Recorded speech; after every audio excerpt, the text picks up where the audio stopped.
আল্লাহ নবী সাল্লাল্লাহু আলাইহি সাল্লাম হচ্ছে তিনটা গুনাহ, সবচেয়ে বড় গুনাহ। একটা হলো আল ইশরাকু বিল্লাহ, আল্লাহর সাথে শিরিক করা। দুই নাম্বার হলো উকুকুল ওয়ালিদাইন, মা বাবার নাফরমানি করা। তিন নাম্বার হলো শাহাদাতুজ জুর আও ক্বালা কাউলুজ জুর, মিথ্যা সাক্ষ্য দেওয়া অথবা মিথ্যা কথা বলা। নবীজি বলছেন, একটা হাদিসে বলছে এই তিনটা হলো আকবারুল কাবায়ের, সবচেয়ে বড় কবিরা। মাকে কষ্ট দেওয়া।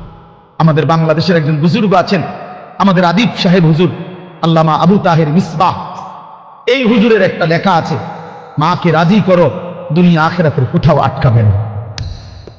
তাহলে বেঈমান নাফরমান কাফেরের কথা এটা, যে জীবন মানে শুধুই দুনিয়া। আর কোরআনুল কারীমে আল্লাহ বলছেন জীবন মানে কোনটা। এটা তো কাফেরে না বলে যে জীবন মানে কি দুনিয়া, আর আল্লাহ বলেন জীবন মানে কি ওয়া ইন্নাদ দারাল আখিরাতা লাহিয়াল হায়াওয়ান।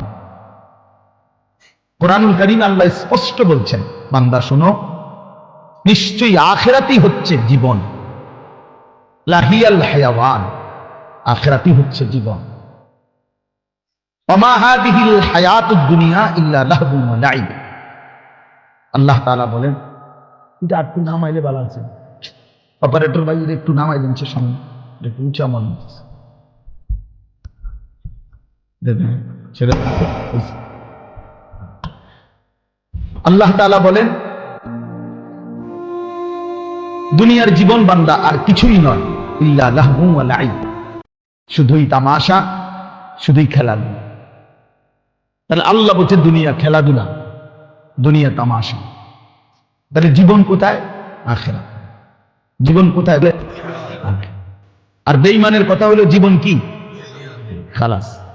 অতএব ইমানদার এবং বেঈমানের মধ্যে নিজেকে বুঝে নেওয়া উচিত, নিজের পরিচয় নিজেই তালাশ করে নেওয়া উচিত।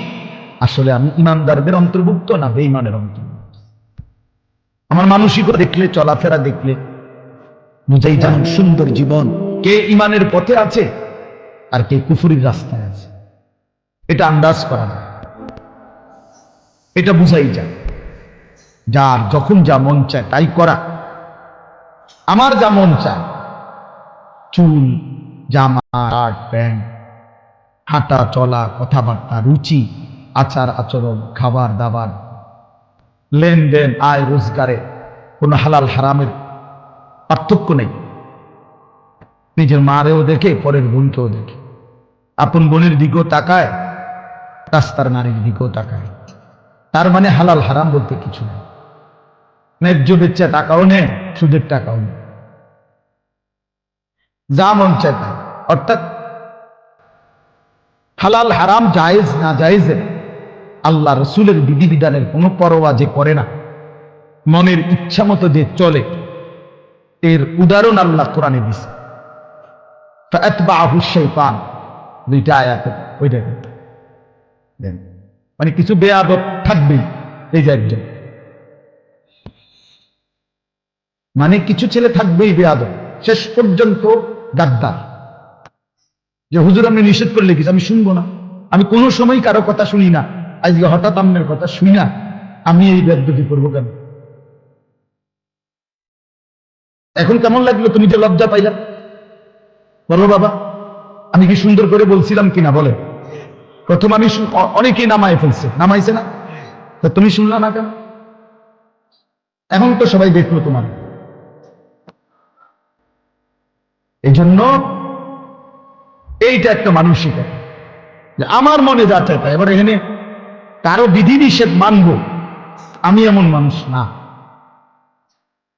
তো আল্লাহ তাআলা বলেন সূরা আরাফের মধ্যে আছে, ফাআতবাআহু শাইতান, শয়তান যার পিছে লাগছে।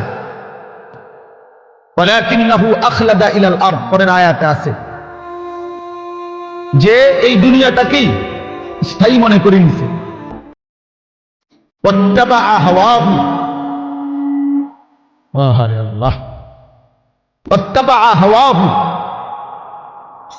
এবং যে মনের ইচ্ছা মতো, মনের চাহিদা অনুসরণ করে, তার মনে যা চায় তাই। তিনটা জিনিস, শয়তান যার পিছে লাগছে, দুনিয়াটাকেই যে স্থায়ী মনে করে নিছে, মনের ইচ্ছা মতো যে চলছে, প্রিয় বাপ, সবাইকে বলি, আমাকেও বলি, আপনাদেরকেও বলি, আল্লাহর কসম কোরআনে বলছে, এখানে সব আলেম হাফেজ আছে, আর হাফেজ করেন বসাই, হাফেজ করার কারিগর। তো আল্লাহ তাআলা বলেন এই আখলাক যাদের, ফামাসালুহু কামাসালিল কালব, কোরআন শরীফের আয়াত। আল্লাহ বলেন এই লোকের উদাহরণ হলো কুত্তার মতো, কুত্তার মতো, কুত্তার মতো, কুত্তার মতো, কুত্তার মতো, এটা কুত্তার মতো। কালব অর্থ কি? ফামাসালুহু কামাসালিল কালব। আল্লাহ তাআলা বলছেন, এই নিজের পরিচয় মিলায় নাও দোস্ত, নিজের জিন্দেগি মিলায় নাও। সারাদিনে এক ওয়াক্ত নামাজ পড়তে মন চায় নাই, আর নিজের মনে যা চাইছে তাই করলা, খালাস। নিজের হিসাব করে নিলে ভালো। আল্লাহ তাআলা পরিচয় দিছে, ফামাসালুহু কামাসালিল কালব, তার উদাহরণ কুত্তার মতো। ইন তাহমিল আলাইহি ইয়ালহাস আও তাতরুকহু ইয়ালহাস।